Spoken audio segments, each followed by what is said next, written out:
그리스도의 피로 구속함을 받은 사람들입니다. 우리는 내 마음대로 살아서는 안 돼요. 우리는 하나님의 것이 되었다고 말씀하고 있어요. 하나님의 소유된 백성들입니다. 그렇다면은 내 마음대로 살지 말고 하나님의 뜻대로 살아가시려고 노력하는 여러분들이 되어져야만 돼요. 그래야 그런 삶이 바로 나의 정체성을 확인하는 삶이 되어질 수가 있다라고 하는 사실입니다. 항상 나보다 다른 사람을 더 중요하게 여길 수 있는 여러분들의 마음이 되어질 수 있기를 바랍니다.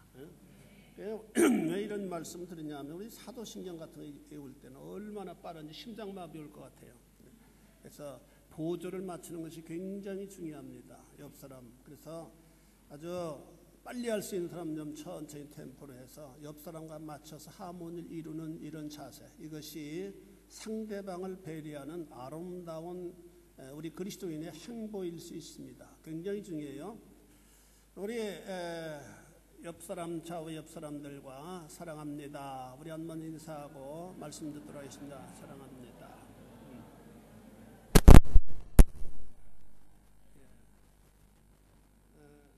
그리고 이 UBF를 창설한 분이 그런 얘기를 했어요. 이 시대에는 하나님의 말씀을 어떻게 우리가 들을 수 있느냐. 그래서 그분은 그런 얘기가 있더라고요. 하나님의 말씀을 들을 때나 읽을 때 감동되는 부분이 바로 이 시간 하나님이 나에게 하신 말씀이다. 그렇게 자기는 생각한다고 얘기했습니다. 저도 그 얘기에 답고를 해요. 여러분 말씀을 읽을 때 또 말씀을 들을 때 나에게 감동 주시는 부분, 참으로 그게 맞구나, 내가 그렇게 살아가야 되겠구나, 그런 부분들이 이 시간 하나님이 나에게 하신 말씀이다 라고 하는 사실을 여러분 기억하시고 믿으시고 믿음으로 말씀을 들으실 수 있게 되기를 바랍니다. 기도하시겠습니다. 하나님, 이 시간 종일 말씀을 전하기 원합니다. 능력의 장중에 사로잡아 주시고 참으로 하나님의 피로 값주고 사신받은 귀한 심령들이 모였습니다.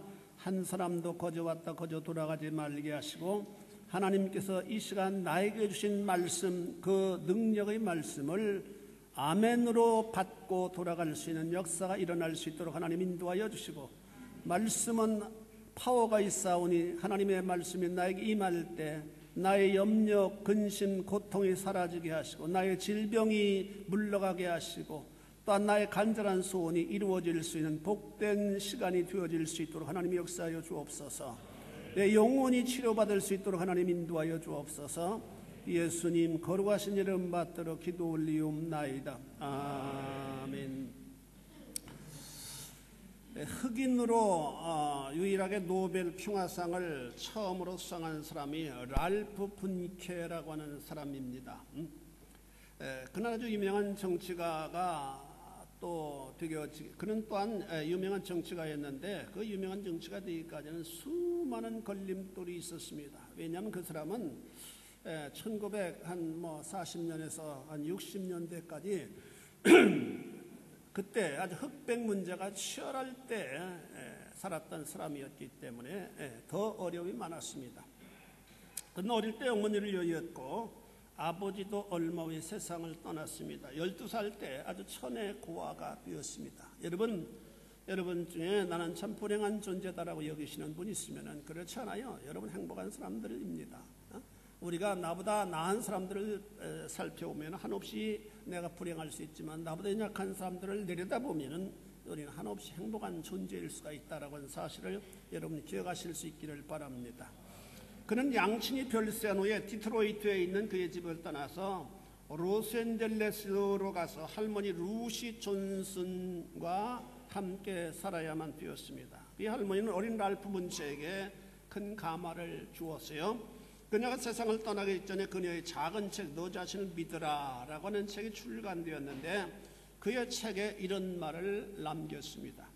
한 번 시도해 볼까 라고 말하지 말아라. 나는 하고야 말겠다고 말하라. 어떤 일을 완성시키려면 자신감을 가져야 한다. 이것이 분체의 성공 철학이 되었어요. 이 12살 난 흑인 소년에게 자신감을 고치게 주신 분은 바로 그의 할머니였습니다. 그렇게도 열악한 환경 가운데에서도 그의 교훈이 그 일생을 변화를 시켰습니다. 믿음에 근거한 자신감은 산을 움직인다고 말씀합니다. 그는 흑인으로 엄청난 차별을 받아야 했던 시대에 오직 하나님만을 향한 믿음을 가지고 그 수많은 장애물을 하나하나 넘어갈 수가 있었다라고 하는 사실입니다. 그는 흑인 최초로 미국의 정치학 박사 학위를 받았고 국제사회를 위해 헌신했고 결국은 노벨상을 받은 아주 투철한 신앙이다라고 하는 사실입니다. 여러분, 이 세상에는 훌륭한 리더는 참만 있지만은 우리가 정말 본받을 만한, 존경할 만한 신앙인 리더는 그렇게 많지 않다라고 하는 사실입니다. 참으로 이 랄프 본체는 우리에게 큰 감동을 줄 수 있는 대상이다. 이 시간 성도는 꿈을 가져야 합니다라고 하는 말씀으로 큰 용사에 일어나라. 우리 한번 다 같이 따라서 큰 용사에 일어나라. 큰 용사에 일어나라. 이 말씀으로 함께 우리가 도전받는 복된 시간이 되어질 수 있기를 바랍니다. 너는 큰 용사라고 주님은 선언하십니다. 바로 우리들에게 주님은 너는 큰 용사다라고 말씀하여 주셨어요. 지금 이스라엘은 미디안의 굴욕적인 지배를 받고 있는 정황에 있었습니다. 고대 이스라엘 사람들은 미디안의 핍박을 피해서 산에 굴을 파고 거주하거나 멀리 산성을 건축해서 생존해야만 될 정도로 그렇게 열악한 삶을 살아가야만 되었습니다. 저들은 밭에 씨를 뿌리기만 하면은 미디안이 공격해서 회방을 놓고 또 수확철에는 다 또 공격해 와서 수확한 것을 다 빼앗아가는 그렇게 아주 정말로 악하게 이스라엘 사람들을 괴롭혔던 대적이었습니다. 더더구나 저들은 가축들과의 남김없이 약탈해가곤 했습니다. 이런 상황인 이스라엘은 도무지 생존할 수 있는 그런 힘이 없었습니다. 저들은 상대할 수 있는 힘이 없었기 때문에 언제나 공격을 하면 당하기만 하는 그런 상황이 있었어요. 이런 일이 무려 7년 동안이나 계속되었습니다. 이런 상황에서 이스라엘 자손은 여호와께 부르짖지 않을 수가 없었어요. 오직 의지할 대상은 하나님밖에 없었기 때문입니다. 사랑하는 성도 여러분, 역설적인 사실, 우리가 곤고할 때야말로 하나님의 은혜를 덧입을 수 있는 복된 기회가 된다고 하는 사실을 믿으실 수 있기를 바랍니다. 이스라엘이 형편 이런 상황에 있을 때 요아스의 아들 기드온이 미디안 사람에게 타작하는 일을 숨기기 위해서 밀을 포도주 틀에서 타작을 했습니다. 밀을 포도주 틀에서 타작했다고 하는 것은 뭐예요?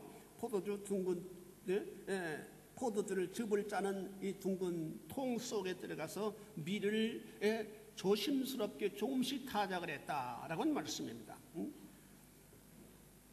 왠냐하면은 공개적으로 밀을 타작하면은 100% 미디안 백성들에게 빼앗김을 당하기 때문입니다. 밀은 밖에서 타작해야만 되는데 미디안 수령이 눈을 쏘기 위해서 포도주 틀에서 타작을 했다.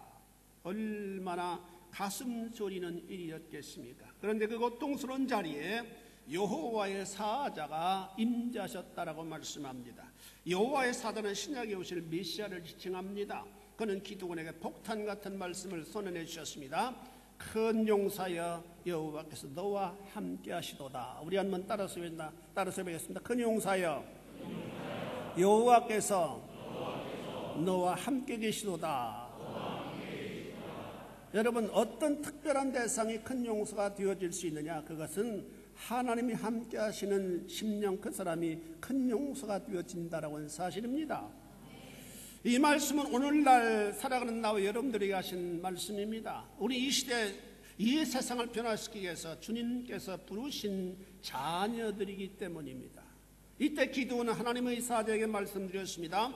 사사기 6장 15절에 보니까 주여 내가 무엇으로 이스라엘을 구원하리이까? 보소서 나의 집은 므낫세 중에 극히 약하고 나는 내 아버지 집에서 제일 작은 자니이다. 나는 힘이 없습니다. 나는 군인도 아닙니다. 내 밑에 군사들이 있는 것도 아닙니다. 내가 무슨 힘으로 저 강한 미디안을 물리칠 수 있겠습니까? 그렇게 기드온은 하나님 앞에 질문했습니다. 우린 여기서 볼 수 있는 부분은 극히 연약한 기드온을 부르신 주님께서 오늘날 연약한 우리를 불러서 위대한 일을 이루게 하시는 분이시다라고 하는 사실을 우리가 기억해야만 됩니다. 두 번째로 너는 일어나 나라를 구원하라고 말씀합니다. 하나님은 연약한 농사꾼 기드온을 부르셨어요.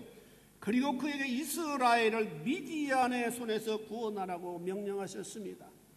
그러나 그것은 현실적으로는 불가능한 일이었습니다. 미디안은 아말렉 사람들 그리고 동방 사람들과 연합하여 이스라엘을 공격했고 무력으로 이스라엘 지금 7년 동안이나 지배하고 있는 어간에 있었기 때문입니다. 그런데 이런 상황에서 하나님은 약하고 힘없는 기드온을 부르셨어요. 그리고 그로 하여금 저 강한 미디안을 물리치라고 말씀합니다. 그래서 약한 자를 들어서 똑똑한 자, 강한 자를 부끄럽게 하시는 하나님이심을 나타내기를 소원하셨다라고 하는 사실입니다. 그렇다면 하나님이 하시는 전략은 기드온을 부르신 때나 지금이나 변하지 않았어요. 3,000년 전이나 한 3,000 몇백 년 전이나 지금이나 하나님의 전략은 똑같습니다. 세상은 역사를 더해가면서 무수하게 변천하지만은 하나님이 하신 일은 언제나 변하지 않습니다. 그래서 성수를 통해서 우리는 위로를 받을 수 있고 또 결단을 할 수 있게 됩니다. 사랑하는 성도 여러분, 우리 환경이 열악하고 소망을 가질 수 없는 상황이 있다 하더라도 여러분 낙심하지 않으실 수 있게 되기를 바랍니다.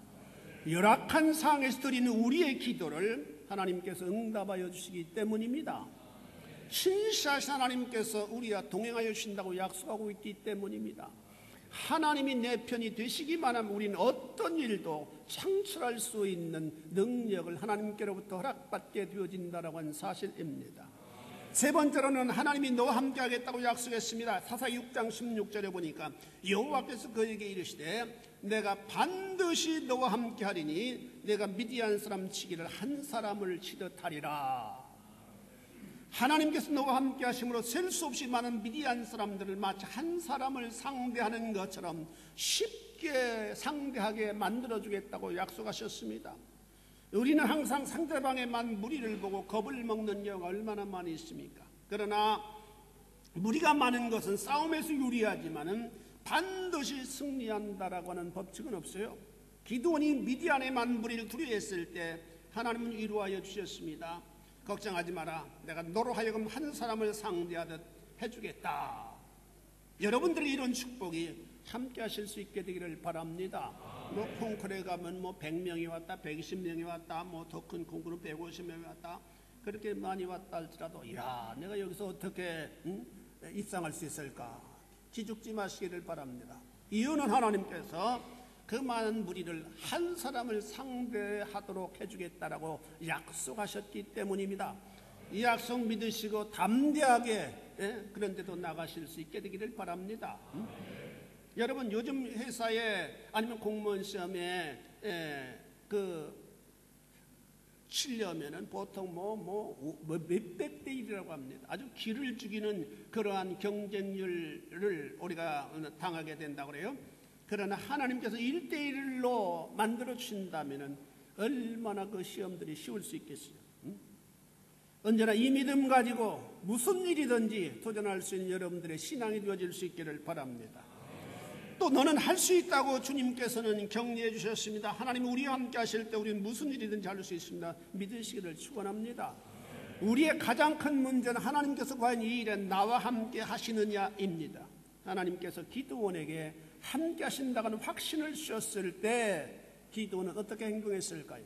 기드온은 신앙을 먼저 결단했습니다. 28절에 보니까 성읍 사람들이 아침에 일찍 일어나 먼저 바로의 단이 회파되었으며 단 곁에 아스라 상이 찍혔고 새로 쌓은 단 위에 그 둘째 숫소를 드렸는지라라고 말씀합니다.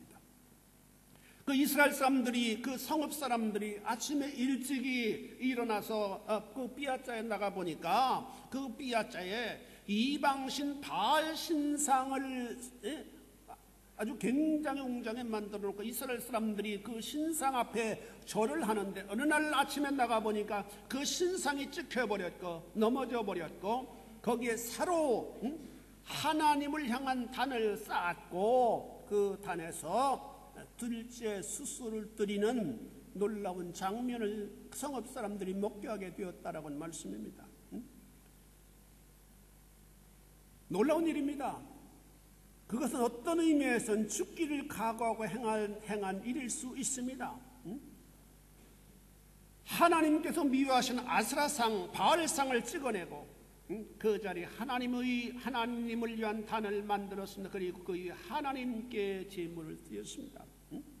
여러분, 믿음의 결단은 빠를수록 좋아요. 나에게 감동이 주어졌을 때 내가 이제부터 시작해야 되겠다. 이것이 아름다운 신앙의 결단입니다. 믿으시기를 축원합니다. 내가 새벽에 기도하러 나가겠다. 지난 토요일날 많은 분들이 나왔는데 굉장히 좋은 일입니다. 여러분, 우리의 미래는 불확실합니다. 그 불확실한 것을 확실한 미래로 만들기 위해서 하나님 붙잡을 수 있어야만 됩니다. 하나님만이 확실하신 우리의 의지의 대상이 되어지기 때문입니다. 기드온을 쫓은 백성들입니다. 6장 34절에 보니까 여호와의 신이 기드온에게 강림하시니 기드온이 나팔을 불며 아비에셀 족속이 다 모여서 그를 쫓았다고 말씀합니다. 성령 받으면 사람이 변하고 사람이 변하면 사람이 그 대상을 좋아하도록 되어 있습니다. 여러분, 문제가 우리가 굉장히 많이 있어요. 인간관계도 문제가 많고 우리가 사회관계도 문제가 많고 직장에도 문제가 많습니다만 그 많은 문제들은 우리가 성령 충만할 때 눈 녹듯이 해결되어질 수 있다고 하는 사실 믿으실 수 있게 되기를 바랍니다. 부부 문제도 마찬가지예요. 부부 문제도 다른 게 아니에요. 성령 충만이 받으면 그 문제가 눈 녹듯 해결되어집니다. 이제 미디안 군대와 기드온을 쫓는 이스라엘 백성은 마주하게 되었습니다. 정면으로 마주치게 되었습니다. 기드온을 하나님께서 붙잡으시고 기드온을 수많은 백성들이 쫓게 하심으로 말미암아 그를 지배했던 미디안 군대들과 맞붙게 되었다라고 하는 말씀입니다. 이 싸움에서 누가 이기느냐에 따라서 운명은 결정됩니다. 과연 이 기드온이 큰일을 어떻게 성공할 수 있었을까요? 기드온으로 하여금 하나님만 신뢰하게 하나님이 섭리하여 주셨습니다. 그래서 다른 자들 중 두려운 자를 보내라고 말씀하십니다. 사사기 7장 3절에 보니까 이제 너는 백성에게 고하여 이르기를 누구든지 두려워서 떠는 자여든 길르앗산에서 떠나 돌아가라 하시니 이에 돌아간 백성 2만 2천 명, 남은 자가 1만 명이었더라. 다시 말해서 기드온이 성령의 충만을 받고 지도자로 일어났을 때 그를 따르는 사람들이 3만 2천 명이 되었습니다. 그래서 웬만큼 이제 미디안과 싸울 수 있는 어느 정도의 준비가 되어지게 되었습니다. 그런데 하나님께서는 그 3만 2천 명을 전부 원하지 않으셨습니다. 이 전쟁을 치르기 전에 벌써 두려워하는 사람들이 있으면 다 집으로 돌아가도록 하라고 명령하셨습니다. 그래서 두려운 자들, 싸움 앞에 두려움을 가지고 있는 자들은 다 집으로 돌아가라고 명령을 내렸더니 2만 2천 명이 돌아갔고 남은 사람들이 10,000명밖에 남지 않았습니다. 적군은 지금 13만 명인데 10,000명밖에 남지 않았어요. 13만 대 10,000명입니다. 미디안과의 싸움은 절대불리하게 되었습니다. 3만 2천 명도 13만 대군을 물리치기는 너무 역부족이었는데도 불구하고 하나님께서는 3만 2천 명 가운데 2만 2천 명을 돌려보내고 10,000명만 남게 했습니다.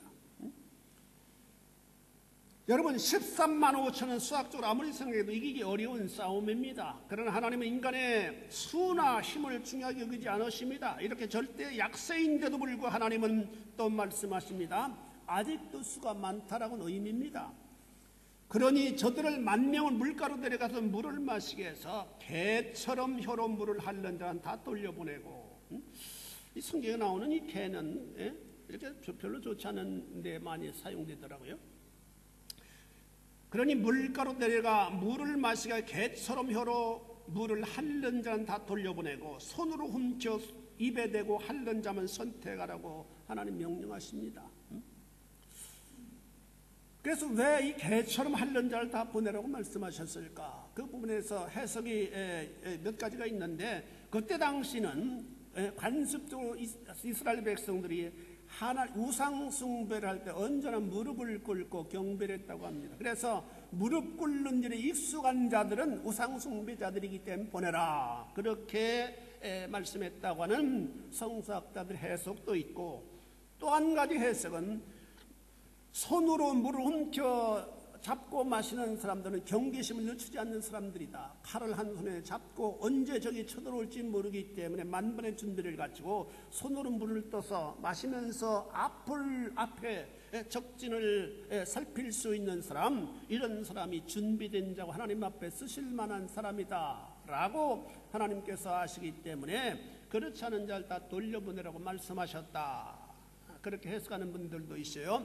어찌됐든지 그래서 개처럼 물을 핥고 있는 자가 몇 명인가 살펴보았더니 9,700명이었습니다. 그래서 그들을 다 돌려보냈습니다. 그리고 오로지 참으로 손을 훔쳐서 적의 통태를 살피면서 물을 마시는 자는 300명밖에 없었다라고 말씀합니다. 그래서 300명만 남게 되었다라고 하는 사실을 본문은 우리들이 가르쳐주고 있으나 도무지 중과부적일 수밖에 없는 300명으로 13만 5천 명을 상대하기로는 수학적으로는 불가능한 일입니다. 그런데도 하나님께서는 300명을 데리고 일하시겠다고 말씀하십니다. 기드온은 그 300명을 데리고 하나님께서 하시는 역사를 알게 되었다라고 하는 사실입니다. 그리고 기드온은 낙심하지 아니고 믿음으로 그 300명을 데리고 작전을 세웠습니다. 우리가 하나님의 일을 할 때 경영이 굉장히 필요하다고 하는 사실, 무조건적으로 믿음으로 밀어붙이는 것이 아니라 우리가 할 수 있는 대로 계획을 세워서 일하는 것이 굉장히 중요하다고 하는 사실을 우리 여기서 배우게 됩니다. 우선 300명을 100명씩 세 부대로 나누었습니다. 그리고 저들의 손에 나팔과 빈 항아리를 각각 사람들에게 들리우게 하고 항아리 안에는 횃불을 감추게 했습니다. 그리고 명령합니다. 또한 나와 나를 쫓는 자가 나팔을 불거든 너희도 그 진 사면에서 또한 나팔을 불며 이르기를 여호와를 이하라 기드온을 이하라 소리를 외치게 했습니다. 기드온과 그를 따른 100명이 이경초에 작전을 먼저 시작했고 나머지 두 대는 그 뒤를 쫓도록 그렇게 했습니다. 여기 이경초라고 하는 것은 새벽 10시부터 새벽 2시 사이를 의미합니다. 아주 보통 사람들이 깊은 잠에 골아 떨어지는 그런 시간입니다. 적진에 가만히 이르러 본즉 보호처명이 임무를 교대하는 그런 시간이었습니다. 저들은 일시에 나팔을 불며 손에 들었던 항아리를 일시에 깨뜨렸습니다. 기드온을 따르는 사람들이 나팔을 불며 300명의 용사들이 나팔을 불며 손에 든 항아리를 깨뜨리고 큰 소리로 외쳤습니다. 여호와를 위하라 기드온을 위하라.